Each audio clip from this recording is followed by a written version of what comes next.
we are not looking at a world where we will have high nominal GDP growth. And if we don't have high nominal GDP growth, your nominal GDP growth is, let's say, 10, 11, 12%. Even if you assume buoyancy of 1.3, you won't go very far from 14%.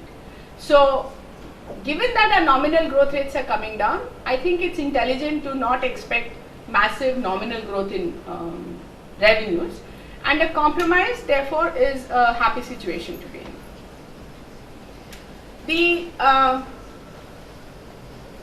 The important long-term aspect in terms of revenues to be asked are twofold. The first question to be asked is the revenue loss, if any, for any state that GST creates. Is it a transitory loss or is it a structural loss? What do I mean by transitory loss and structural loss? A transitory loss is, I was not collecting revenues like this. You are asking me to do something new. I don't know how it will figure out. I don't know. I'm not trained. They're not trained, so we can all make a mess. So you give us 3 years, 5 years to find our way through the muddle.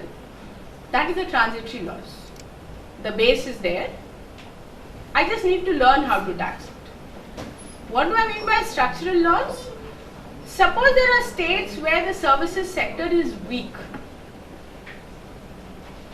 Suppose there are states where the services sector is still a small part of GDP.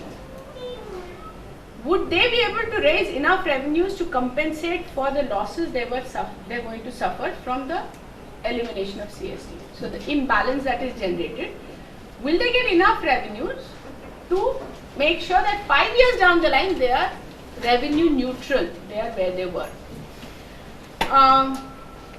Once again, I'll go back to the example of Jharkhand or Chhattisgarh.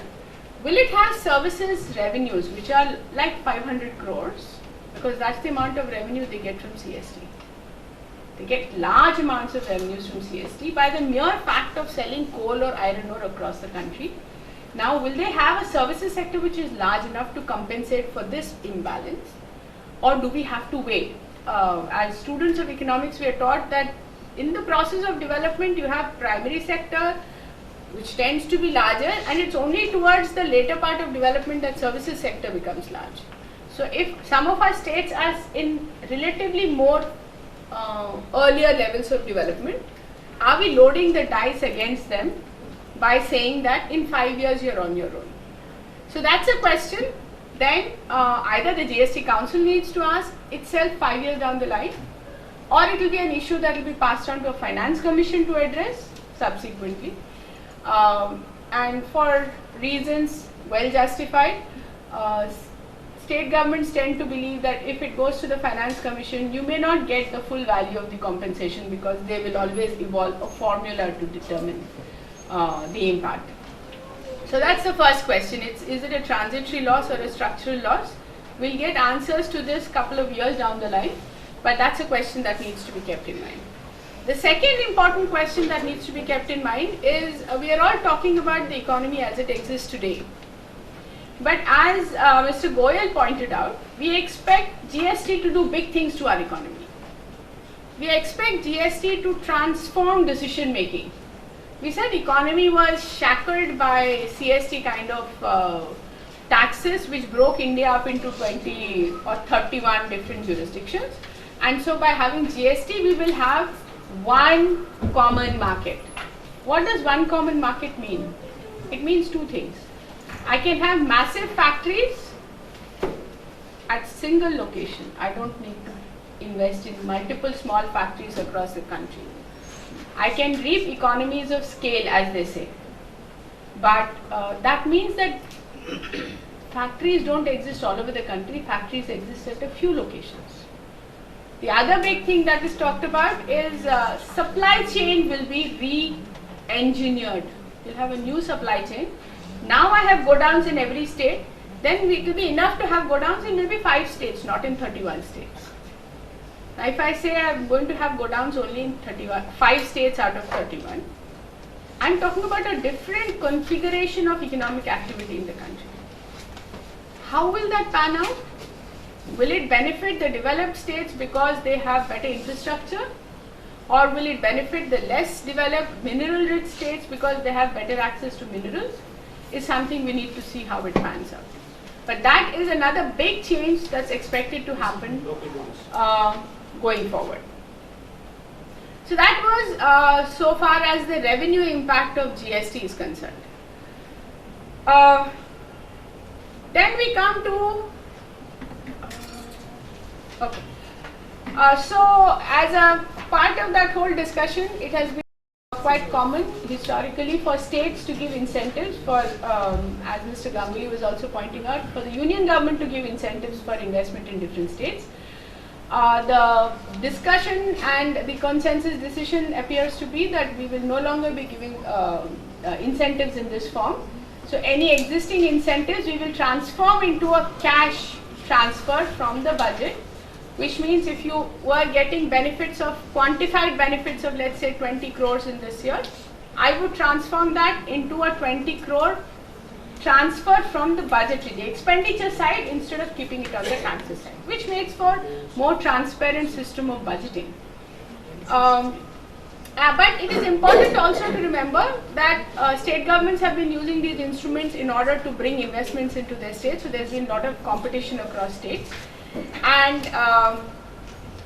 very recently, I think 2 days back, government of Orissa has announced that it's not going to honor its commitment for the incentive that was going to be given to IOC in Orissa, because the project was delayed and various other factors. So they had also given an incentive to encourage IOC to be located near Paradip Port in Orissa.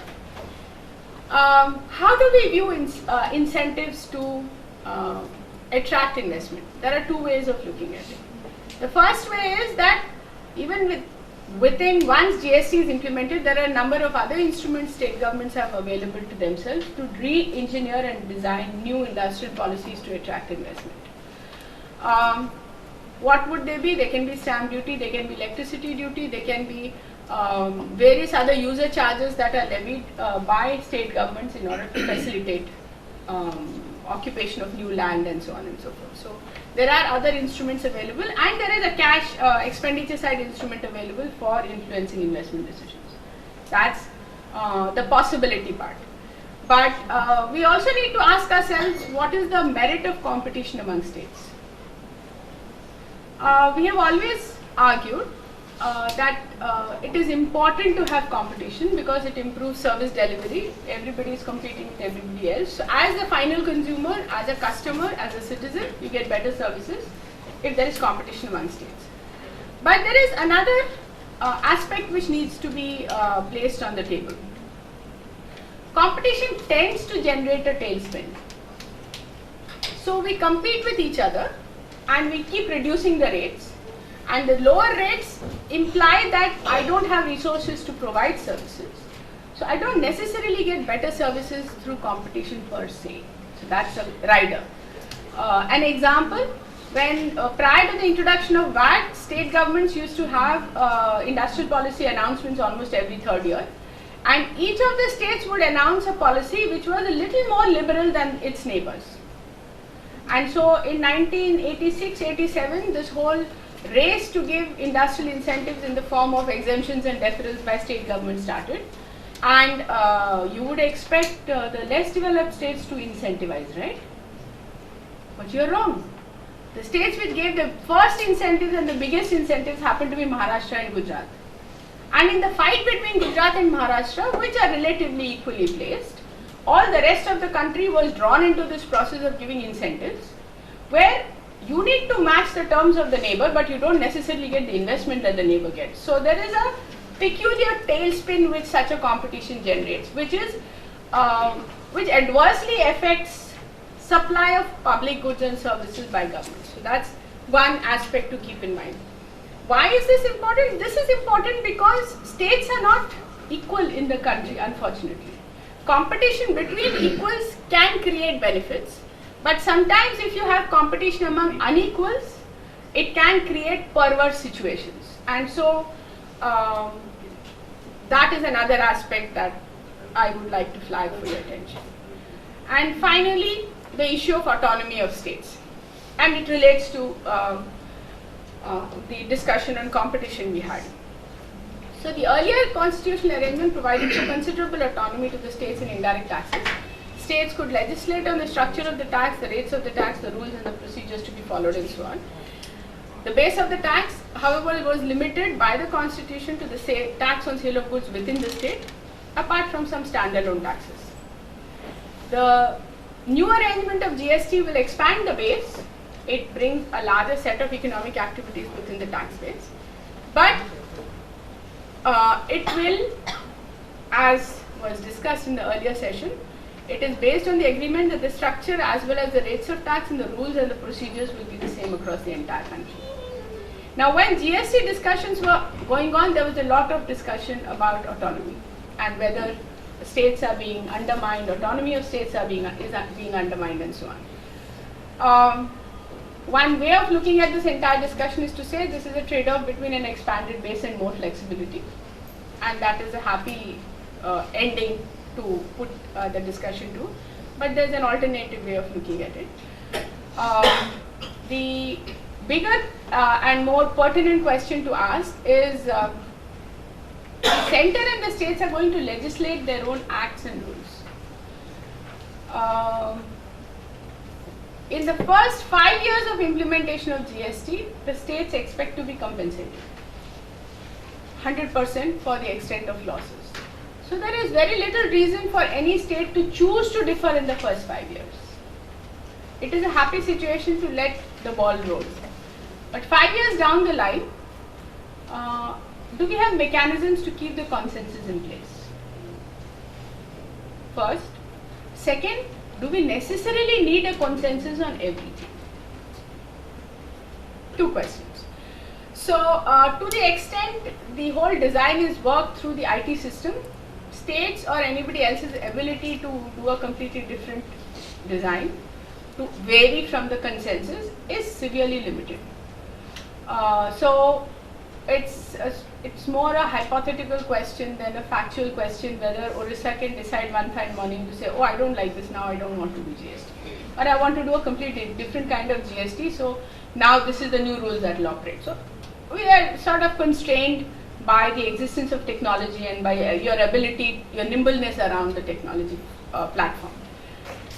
But that having been said, do we have any institutional machinery to stop variation? Perhaps not. So, factually, we don't have the answer to the question, if one state decides to defer, what happens? Decides not to do GST, they will all do GST, but decides to tweak the design, decide to change the rates, what happens? And we don't have an answer to that question today. We are hoping that in its wisdom, the state will convince the GST Council or the GST Council will convince the states, and as Professor Ashwin Dasgupta said in the morning, they'll find some way to figure out a consensus. And we hope they're right, but it's a big possibility what if that happens. But more importantly, and that's where I'll stop, is the question, do we need uniformity across the whole country? For a common market, and I'm not changing the rules of the game, I'm not undermining the need for a common market. Do we need everything to be same across the entire country? So let me reposition the question. So we have definitions, we have input tax credit rules, we have rates of tax, we have forms and procedures. If I were allowed to choose one on which things could vary across the states and not disturb anybody's business, what would that one be? And that's rates of tax. It's perhaps not intuitive, I don't know, but it is rates of tax. If you were operating a company which is located in 10 different jurisdictions, you would want the forms to be the same, you would want the definitions to be the same, you would want the rules to be the same, but if the rate of tax is different across states, it doesn't matter. More importantly, if we have designed a true destination-based tax, we don't need the rates of tax to be the same across states. Because I am only taxing my consumers, I am not taxing anybody else. And the way GST is structured, it provides a floor to what rates of tax you can charge. As long as I have a floor, as long as I don't start reducing my rates, if I choose to increase my rates, it should not be anybody else's burden. If any state chooses to increase rates, what happens? Some of its consumers go to the neighboring state to buy at lower rates. But if they go to buy and I am happy, I am okay with a few people going to the neighboring states. I believe the gain from a higher rate is less than the number of people who will cross the border. I should be allowed to experiment. And suppose I lose, I'll come back to the consensus. So why do we need to force an agreement? We don't need to force an agreement. Why is this discussion important? It's important because there is no reason to slam uniformity across the whole country. It doesn't need to be uniform. And if it is uniform, if any state says I have structural difficulties in collecting a tax, it becomes the union's responsibility to make sure taxes accrue. So I'll stop at that. I hope it at least provokes a discussion, if not answering a few questions. Thank you.